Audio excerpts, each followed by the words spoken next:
이어서 오늘 우리가 주실 하나님의 은혜로운 말씀은 요한복음 9장 1절에서 7절의 말씀입니다. 제가 봉독해 드리도록 하겠습니다. 예수께서 길을 가실 때에 날 때부터 맹인된 사람을 보신지라 제자들이 물어 이르되 랍비여 이 사람이 맹인으로 난 것이 누구의 죄로 인함이니까 자기니까 그의 부모니까 예수께서 대답하시되 이 사람이나 그 부모의 죄로 인한 것이 아니라 그에게서 하나님이 하시는 일을 나타내고자 하심이라. 때가 아직 낮음에 나를 보내신 이 일을 우리가 하여야 하리라. 밤이 오리니 그때에는 아무도 일할 수 없느니라. 내가 세상에 있는 동안에는 세상의 빛이로라. 이 말씀을 하시고 땅에 침을 뱉어 진흙을 이겨 그의 눈을 바르시고 이르시되 실로암 못에 가서 씻으라 하시니 실로암은 번역하면 보냄을 받았다는 뜻이니라. 이에 가서 씻고 밝은 눈으로 왔더라. 김철원 목사님 나오셔서 관점을 바꾸며 의미가 달라진다는 제목으로 이제 말씀 선포할 때 큰은혜와 축복의 시간 되시기를 바랍니다. 골프 선수 중에 아프리카 짐바브웨 출신의 니 프라이스라고 하는 유명한 선수가 있습니다. 이 선수에게 한 가지 특징이 있는데 골프를 하다가 게임이 잘 안 풀릴 때 꼭 휘바람을 붑니다. 게임이 잘 풀리지 않을 때 다른 선수들은 보통 어떻게 해요?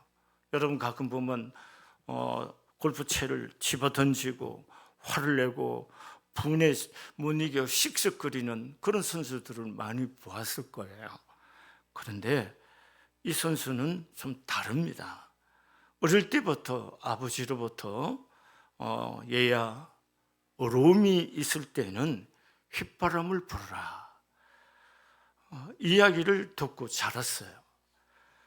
위기 때마다 그래서 휘바람을 분다는 거예요. 경기가 잘 안 풀릴 때 화를 내거나 골프채를 던져드리거나 씩씩거리는 대신에 휘바람을 부는 거예요. 그러다 보니 리 프라이스 선수는 슬럼프가 없는 게임을 하는 선수로 아주 유명합니다. 경기가 잘 안 풀릴러도 쉽게 이겨냅니다. 그는 고난과 역경과 슬럼프를 노래를 통해서 극복하는 법을 배웠기 때문입니다. 이것이 인생의 지혜입니다. 예수님께서 제자들과 길을 가실 때 맹인 한 사람이 지나가시는 것을 보고 제자들이 예수님께 묻습니다. 이 사람이 맹인으로 난 것이 누구의 죄 때문인가요? 자기의 죄 때문입니까? 아니면 부모의 죄 때문입니까? 이렇게 질문을 합니다. 이 질문 속에는 이미 저 사람이 맹인이 된 것은 죄 때문이라는 전제가 있는 것입니다. 그런데 그 죄가 누구 죄 때문이냐 하는 것입니다. 그런데 예수님은 이 사람이나 그 부모의 죄로 인한 것이 아니라 그에게서 하나님이 하신 이 일을 나타내고자 하심이라 이렇게 말씀하고 계십니다. 그리고 땅에 침을 뱉어 진흙을 이겨 그의 눈에 바르시고 이르시되 실로암 못에 가서 씻으라. 이에 가서 씻고 밝은 눈으로 왔더라. 이게 아주 단순한 본문의 이야기입니다. 이 사건은 놀라운 반전이 아닐 수가 없죠. 우리들도 알게 모르게 무슨 의식을 갖고 있느냐면 내가 이렇게 된 것은 죄 때문이다 하는 전제의식이 우리 의식 밑바닥에도 깔려 있습니다. 사실 우리가 인생을 살다 보면은 죄 때문에 일어나는 사건도 있습니다. 그래서 우리는 그 사건과 그 일 때문에 회개하기도 하고 삶을 돌이키기도 합니다.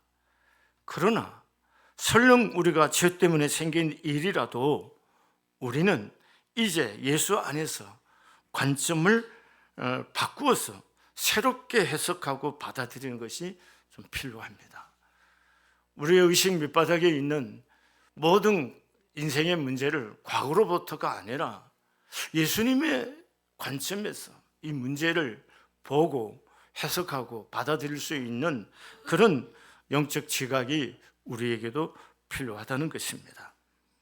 이것은 오늘 예수님께서 하나님께서 하시고자 하는 일을 나타내고자 하심이라고 하는 이 말씀은 굉장히 혁신적인 관점과 해석이 아닐 수가 없습니다. 우리들이 신앙생활할 때 우리가 나 자신에 대해서 또 우리가 겪는 사건과 일들을 어떤 관점에서 받아들이느냐에 따라 우리의 삶의 의미가 전혀 달라질 수가 있습니다. 여러분, 사도행전 16장 말씀에 보면은 바울과 실라가 빌립보성에서 귀신 들려 점치는 사람을 고쳐주는 사건이 나옵니다. 이 일로 말미암아 바울과 실라가 심한 구타를 당하고 감옥에까지 갇히게 됩니다. 그럼 여러분 하나 물어보겠습니다. 바울과 실라가 귀신 들려 점치는 아이를 고쳐주는 것이 무슨 죄 때문입니까? 그리고 감옥 간 것이 죄 때문에 간 겁니까? 아닙니다. 이 사건은 점치는 소녀가 바울에 의해서 고침을 받아 점을 칠 수 없게 되니까 주인의 수입이 줄어들었어요. 그러니까 이 주인 된 사람이 뭐 하는 사람이에요? 장사꾼이잖아요. 그러니까 장사꾼이 사람을 선동해서 일어난 사건인 겁니다. 이것은 굉장히 인간적인 이기심과 욕심으로 삐뚤어진 비인간적인 태도와 무지한 군중들과 군인들의 집단적인 행동이 만들어낸 그런 사건입니다. 바울과 실라의 입장에서 이 사건을 한번 보세요. 황당할 수 없죠. 무슨 잘못한 일이 있어요? 한 인간의 한 사람의 인격이 귀신에 붙잡혀서 점을 치는 이런 상황을 귀신을 쫓아내서 한 인간을 온전케 만들어준 그런 일이지 않겠습니까? 그런데 바울과 실라가 그 일로 말미암아 매를 맞고 깊은 감옥에 갇혔어요. 인간적으로 생각하면 상당히 억울하고 원망과 분노와 복수심이 그 안에 찾아오게 될 겁니다.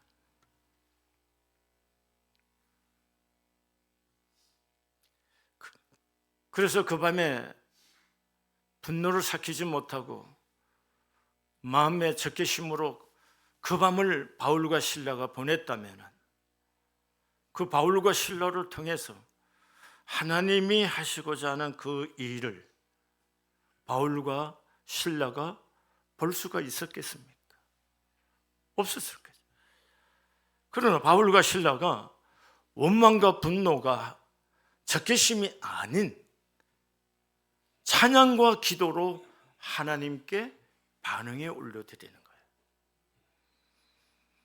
그랬을 때 하나님께서 지진을 일으켜 심한 지진을 통해서 옥토가 흔들리게 하고 그래서 문들이 다 열리게 하고 바울이 실라가 차고 있던 차고가 다 풀어졌어요.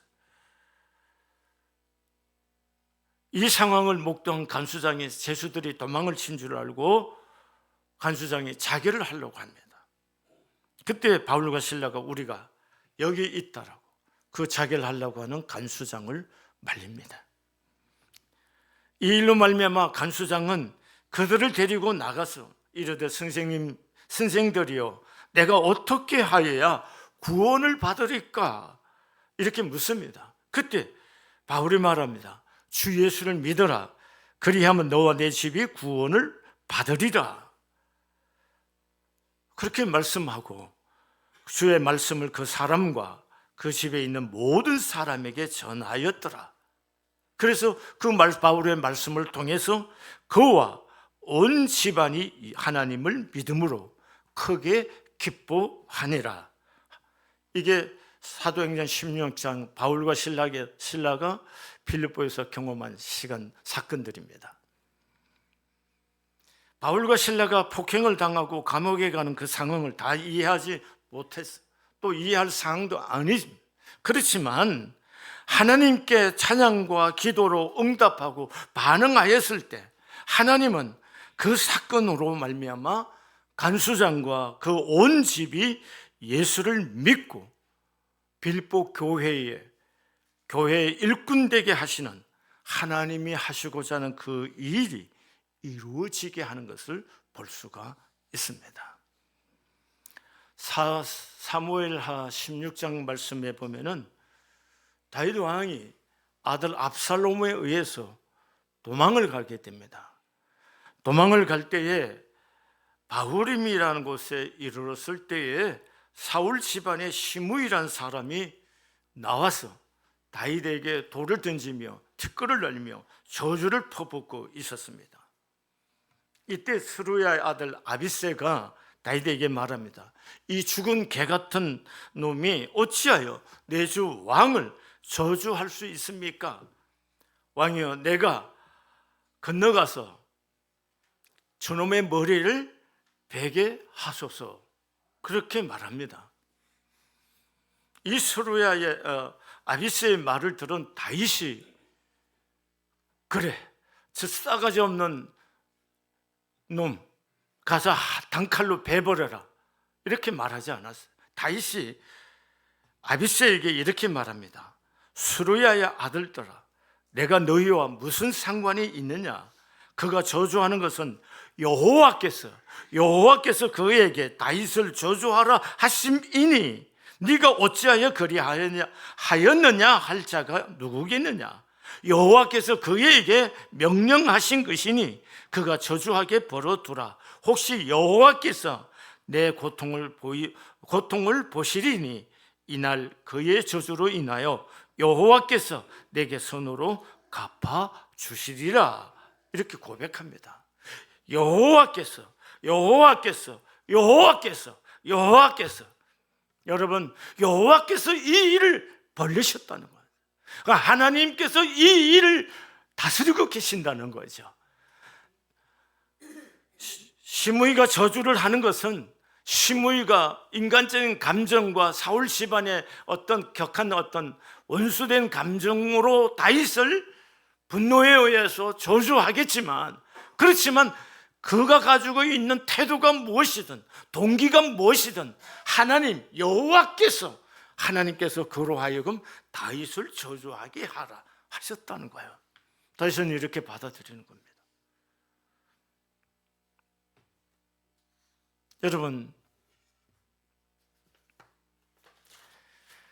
다윗은 이 사건을 하나님의 관점에서 해석을 하고 받아들이는 거죠. 누가 돌을 던지고 저주하는 거예요? 시므이라는 사람이 저주하고 돌을 던져요. 근데 다윗의 눈에는 시므이라는 사람이 보이는 것이 아니에요. 시므이는 그냥 도구일 뿐이에요. 하나님께서 시므이를 통해서 다윗을 저주하게 하셨다. 하나님께서 허락하지 않았으면 저 사람 내게 그럴 수 없다는 거죠.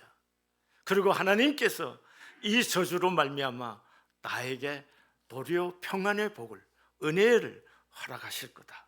이렇게 다윗은 받아들이고 해석하고 받아들이는 것입니다.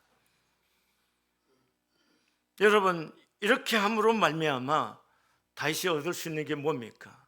다윗은 지금 분노의 감정에 휩싸이지 않는 거죠. 보복에 불타지도 않는 거죠. 여러분, 우리가 삶을 파괴하는 것들 중에 하나가 뭡니까? 분노이지 않습니까? 분노가 우리의 삶을 파괴하잖아요. 우리가 남에게 뭔가 보복하고 복수심에 불탈 때 우리의 인격이 파괴될 뿐만 아니라 영혼도 파괴되고 우리 육체도 병들게 되는 거죠. 여러분, 오늘 다윗은 하나님의 관점에서 이 사건을 해석하고 받아들임으로 관용과 용서를 통해서 하나님과의 관계를 새롭게 만들어가고 깊게 만들어가는 것을 볼 수가 있습니다. 이 사건이 있는 거예요. 이 사건이 있지만 이 사건을 통해서 하나님과 관계가 깨어질 수도 있고 하나님을 등질 수도 있지만, 그러나 다윗은 이 사건을 통해서 하나님을 더 가까이 하게 되고 하나님 안에 그분을 통해서 자신의 인생에 지금 다가온 여러 상황과 문제들을 풀어갈 수 있는 지각과 지혜를 얻어가는 것을 볼 수가 있습니다. 그럴 뿐만 아니라 인격이 뭐예요? 자유하는 거예요. 내면의 자유, 누구에게 붙잡혀 분노로 아니고 마음의 평안과 자유함으로 그런 인격으로 존재할 수가 있다 하는 것을 볼 수가 있습니다. 여러분, 이 사건들을 통해서 무슨 일이 이루어지고 있습니까? 하나님 하시고자 하는 일이, 하나님이 하시고자 하는 일이 뭔가요? 나면서부터 소경된 사람에게 하나님의 일이라는 게 뭐예요? 눈 뜨는 거죠. 그럼 눈 뜨는 것만 하나님의 일일까요? 아닙니다. 그분으로 하여금 예수를 믿어 구원받는 것, 이게 하나님의 일인 것입니다. 오늘 사도행전 16장에서 바울과 신라에게 일어난 하나님의 일이라는 게 뭡니까? 바울과 신라가 억울해하고 분노하고 속상해서 안절부절을 하지 않고 하나님, 살아계신 하나님을 인정하고 하나님께 찬양하고 기도할 때 하나님 그분으로 말미암아 지진이 일어나고 옥토가 흔들리고 하나님의 역사가 일어나고, 그래서 간수장과 간수장의 집안에 속한 모든 사람이 예수 믿고 구원받고 하나님의 교회의 일꾼이 되게 하는 그 일, 그게 하나님이 하시고자 하는 일입니다. 오래전에 제가 30대 후반쯤 됐을 거예요. 저희 교회 법원에 다니시던 남자 집사님 계셨는데 저에게 목사님도 열등감이 있으신가요? 하는 질문을 했어요. 그분이 저를 볼 때 모든 부분에 자신감이 넘치고 심리적인 동요나 고통 없는 사람으로 보였던 것 같아요. 그래서 저보고 목사님도 절등감이 있나요? 이렇게 물은 거예요. 그러나 저는 생각보다 많은 열등감에 시달리던 사람이었습니다. 지금 내가 여기 존재하게 된 모든 것들에 대한 불만이 원망과 분노로 가득 차 있어요. 저 강원도 사람인데 강원도 사람인 것도 싫고 촌놈인 것도 너무 싫고 우리 아버지 어머니가 시골 사람인 것도 너무 싫고 분노에 가득 있어요. 과거로부터 내가 주어진 내 환경, 내 존재 자체에 대해서 받아들일 수가 없는 거예요. 그래서 늘 돌멩이 툭툭 차고 다녔어요. 누가 말만 걸면 그래 다니면서 옆차기도 난 담벼락을 확 차대. 그 마음속에 그걸 다스리기가 굉장히 힘든 시간들을 보냈어요. 그런데 제가 이사야 43장 4절과 5절 말씀, 내가 내 눈에 보배롭고 존귀하며 내가 너를 사랑하였은즉 내가 내 대신 사람들을 내게 내어주며 백성들이 내 생명을 대신하려니 두려워하지 말라. 내가 너와 함께 하느니라. 이 말씀을 읽는 순간에 제 가슴이 뜨거워지기 시작해요.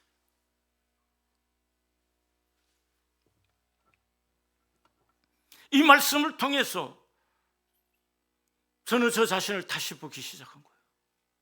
이제까지는 지금 내 존재 있게 하게 한 모든 것들에 대한 분노였다면 지금 여기 있는 나는 하나님의 관점에서 볼 때 새로운 존재, 전혀 새로운 존재. 어떤 존재냐? 내가 어떤 존재냐? 난 보배로운 사람이에요. 그리고 존귀한 사람이에요. 그리고 하나님의 뭐예요? 사랑받는 사람이에요. 그런 나를 하나님이 보게 해주신 거예요. 내가 선택한 거 아무것도 없죠. 내가 여기까지 오는데. 그런데 지금부터는 하나님 앞에서 나는 어떤 존재냐? 나는 하나님 안에서 너무나 새로운 존재예요. 나는 보배롭고 존귀한 하나님의 사랑받는 존재. 이런 나를 받아들이기 시작할 때 나는 새로운 존재로 변화가 일어난 겁니다. 그때부터 나는 사람이 두렵지 않았어요. 그 사람이 어떤 존재, 어떤 무엇을 갖고 있는 사람이든 두렵지 않아요. 일이 두렵지 않았어요. 일이 무섭지 않습니다. 사람도 일도 무섭지 않았어요. 왜요? 내가 보배롭고 존귀한 하나님의 뭐요? 사랑받는 존재예요. 난 그런 나를 너무 좋아. 그래서 고백하는 거예요.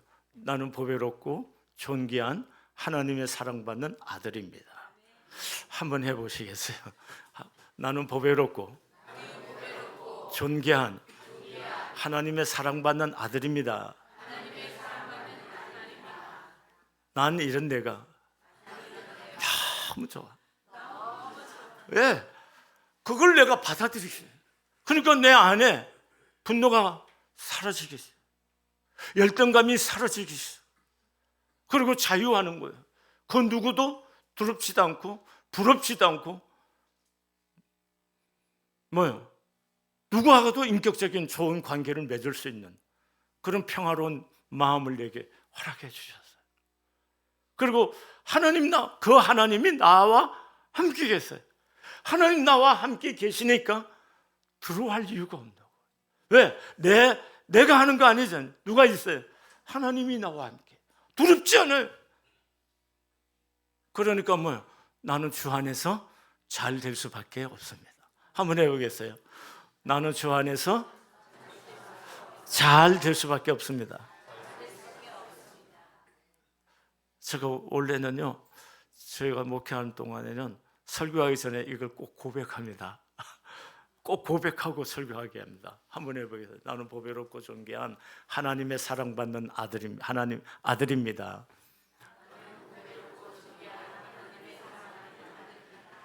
난 주 안에서 잘 될 수밖에 없어.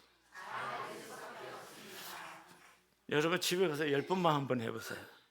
10번만. 그 마음에 뭔가 내면에 움직임이 일어날 거야. 내가 누구라고요? 보배롭고 존귀하고 사랑받는 존재예요.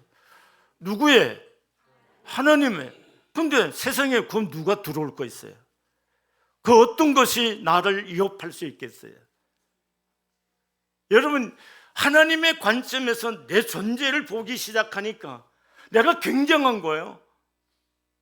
어쩌다가 가운데 어쩌게 태어난 존재가 아니고 하나님의 계획 속에 내가 태어난 사람이에요. 그리고 하나님이 그분이 내 모든 경험, 내 태어난 삶의 모든 경험을 통해서 그분이 하시고자 하는 그 일을 이루실 것에 대한 기대감이 가득 차니까 시골에 태어난 것도 너무 감사한 거예요. 도시 아이들이 경험하지 못한 시골 사람만이 경험할 수 있었던 그 모든 경험들이 복음을 내가 전하는 하나님의 말씀을 대언할 때 그 말씀 증거하는데 그것들이 내게 굉장히 중요한 경험으로 내 안에 오기 시작했던 거예요. 여기 계신 분 남들 볼 때 다 멀쩡할 수 있어요. 근데 속이 열등감에 시달리고 힘든 삶을 사신 분들이 계실 거예요. 여러분, 오늘 하나님 예수님께서 누구의 죄 때문이 아니고 하나님께서 그에게 하시고자 한 일을 나타내고자 하십니다. 이 관점이 중요한 거예요. 오늘 하나님의 관점에서 나를 보여요. 나는 하나님 앞에서 굉장한 사람이에요. 어떻게 굉장하냐? 보배롭고 존귀한 사람. 왜요? 예수님의 피값으로 나를 산 사람이에요. 아멘이세요? 예수의 피값으로 나를 사서 나는 보배롭고 존귀한 존재라는 거예요. 그리고 예수님을 나를 위해서 줄 만큼 사랑한 분들. 그럼 로마서에서 말이야. 아들을 아끼지 않고 내어주신 이가 어찌 그 아들과 함께 모든 것을 너희에게 주시지 않겠느냐. 아들을 주신 그 하나님이 어찌 모든 것을 아들을 아끼지 않고 나에게 내어주신데 무엇이 아까워서 나에게 안 해주시겠느냐는 거예요. 이 말씀은 저를 붙들기 시작할 때 저에게는요 못할 일이 없었던 거예요. 저는 교회를 개척할 때 돈을 빚을 700만 원인가 800만 원 빚내갖고 조그만 25평 건물에서 시작했어요. 빚지고 시작한 겁니다. 그리고 누구가 도와주겠다? 아무도 없었습니다. 또 한 가지는 우리 오 목사님은 아버님이나 누님들이 기도를, 동생도 기도를 하는 가족들이 있죠. 전 기도해 줄 사람이 없어요. 기도할 사람이 없어. 이 퍽퍽함이랑 말할 수 없어요. 돈을 주고 기도하는 할머님들을 모시고 오고 싶을 정도로 기도의 갈망이 간절했어요. 그러니까 기도해 주는 사람이 없으니까 나는 절박할 수밖에 없는 거야. 왜? 누구도 나를 도와준 사람이, 나에게는 오직 누구밖에 없어요. 하나님 그분밖에 없는. 그래서 매달려 기도할 수밖에 없어요. 기도하니까 그분이 하시는 일이 이루어지는 거예요. 병든 사람들이 고침을 받고, 병원에서 포기했던 사람들이 살아나고, 농약 먹고 자살하고 죽으려고 했던 사람의 의사가 다 끝냈다고 하던 사람들이 살아나기 시작. 어째서 그런 거예요? 하나님 그분이 하시고자 한 그 일을 그분만 바라고 그분에게만 매달려 기도하니까 그분이 나의 어리석고 미련한 이 시골 촌놈을 통해서 뭐요? 그러한 일들을 이루시는 거예요. 아멘이세요? 이게 놀라운 겁니다. 오늘 여러분과 저의 삶의 모든 관점을 바꾸셔야 됩니다. 어떤 사건을 만났을 때 아이씨 왜 이래 나에게만 이러냐 그렇게 생각하지 말고 오늘 하나님께서 이 일을 통해서 뭐요? 영광을 받으시고자 나를 부르셨구나 이렇게 생각해봐요. 여러분 아마 여기도 병들지 않거나 집안의 사업이 좀 망가지지 않았던 안 오실 분들이 꽤나 있을 거예요. 그런데 사업이 힘들었기 때문에 오늘 어쩌다 여기 온 거예요. 그럼 사업이 망한 것은 내가 실수하고 사업 경영이 잘못되고 사업 환경이 나빠서 그렇게 될 수도 있었어요. 그렇지만 해석을 달라요. 하나님은 그 일을 통해서 나를 부르셔서 하나님의 사람으로 거듭나 구원 얻게 하시고자 그것이 하나님의 계획이라는 거예요. 이렇게 관점을 바꾸면 나 자신과 내 삶에 대해서 해석이 달라지고 내 삶의 의미가 달라지고 목적어가 달라지는 거예요. 내가 살아갈 이유가 달라진다는 거예요. 사랑하는 교회 여러분, 어느 관점에서 나를 보고 있습니까? 하나님의 관점에서 나를 좀 보세요. 그럼 나는 보배롭고 존귀한 하나님의 사랑받는 아들이에요. 이게 아무렇지 않을 것 같은데 이걸 진정으로 말씀을 받아들이면요 내 내면에 혁명이 일어나는 거예요. 전 시골 촌놈이라 그랬죠. 그런데 저 같은 시골 촌놈을 통해서 하나님의 구원의 역사가 하나님께서 일어나게 하셨어요. 여러분 제가 이런 촌놈인데 저는 이렇게 오 목사님처럼 가정이 다 예수 믿는 집에서 성장한 사람이 아니에요. 예수 믿지 않는 집안에 19살에 예수께 붙잡혀서 구원받고 하나님의 손에 붙잡혀서 매달려 그분을 경험하기 시작. 그래서 3년 동안 성경 읽고 하나님과 씨름했던, 그래서 남들이 경험하지 어려웠던 신비한 하나님의 말씀이 눈에 들어오고 눈이 보이고 하늘의 신비한 하나님의 것들이 보여서 이 복음을 전하자면 죽을 것 같아서 그래서 이 길이 뭔지 모르고 가겠다고 따라 나섰던 사람이에요. 그런 저를 통해서 교회를 세우고 제가 37년 목회하고 교회를 후임자에게 넘기고 제가 작년에 창립 예배 때 가고 다음 주 창립 예배 갑니다. 안 갑니다. 교회를 가지 않습니다. 왜냐하면은 내가 한 일 아니라고 생각하는 거예요. 그분의 일을 위해서 나 같은 사람에게 은혜를 입히시고 쏘주신 거, 그 쏘주신 것만으로도 너무나 고맙고 감사한 거예요. 그러니까 그게 내가 생명을 바쳐서 건물을 짓고 건축을 몇 번 한 교회인데 그런 교회이지만 기억이 없어요. 기억도 없고 가고 싶지도 않고 아무 미련도 없어요. 왜냐? 그분이 하셨기 때문에. 그분이 하셨기 때문에. 그래서 나 같은 거 써준 것만으로 또 뭐예요? 너무 고맙고 감사할 뿐. 그래서 저는 뭐예요? 일체가 은혜이고 일체가 감사. 여러분, 이게 중요합니다. 모든 게 은혜입니다. 그리고 모든 게 감사일 뿐입니다. 아멘이세요? 그러니까 여러분과 제가 이제 모든 삶을 예수님의 관점, 하나님의 입장에서 보면은 하나님 그분이 나를 통해서 하시고자 한 그 일을 이루시고자 합니다 하는 것이 이해되는 겁니다. 아멘이세요? 아멘이세요? 그럼 어떻게 해야 될까요? 가서 씻고 오라는 거, 씻으라는 거죠. 가서 씻으라는 거죠. 가서 씻고 밝은 눈으로 왔더라. 눈이 떠지고 예수를 만나는 사건이 일어나는 거예요. 가서 씻으라. 말씀을 수용해야 됩니다. 보배롭고 존귀하다고 내게 아무리 얘기해도 하나님의 말씀을 제가 수용하지 않았던 내 인생의 변화는 안 일어났던 거죠. 여러분과 제가 하나님의 말씀을 수용하는 것이 중요해요. 받아들임이 중요한 겁니다. 우리는 교회 생활, 교회 와서 주일날 예배 드리고 봉사하고 하죠. 이게 종교 생활일 수는 있지만 신앙생활이 아닐 수가 있어요. 신앙생활이 뭐냐?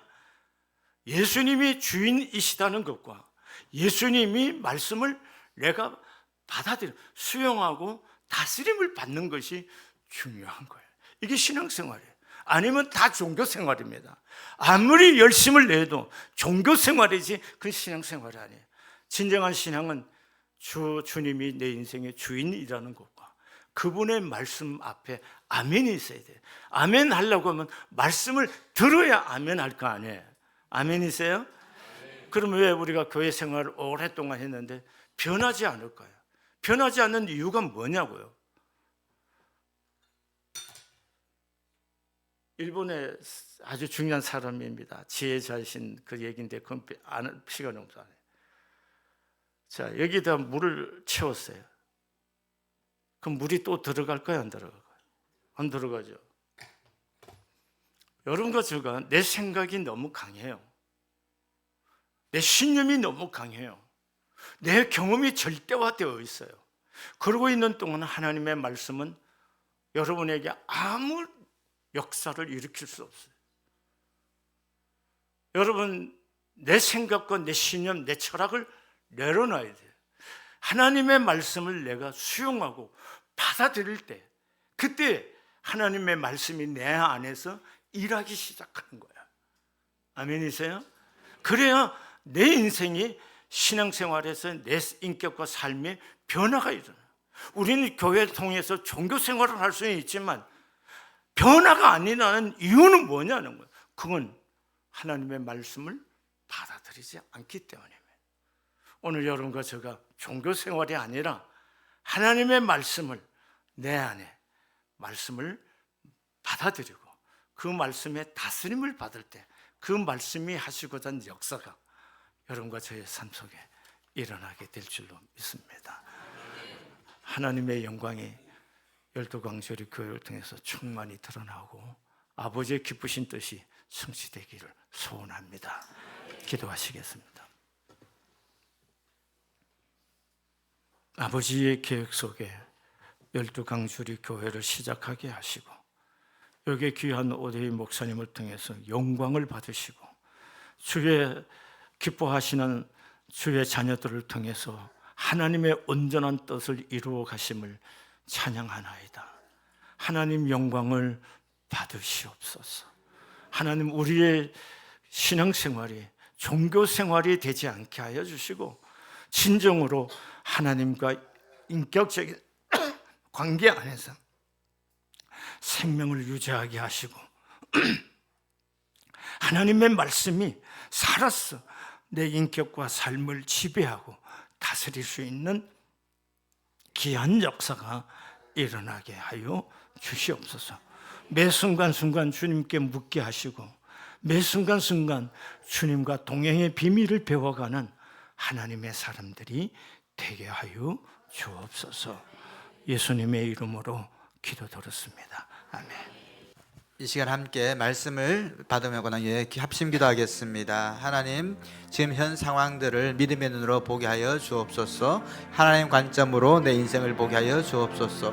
하나님, 나를 써주셔서 감사합니다. 모든 것이 하나님 은혜입니다. 합심 기도 드리겠습니다.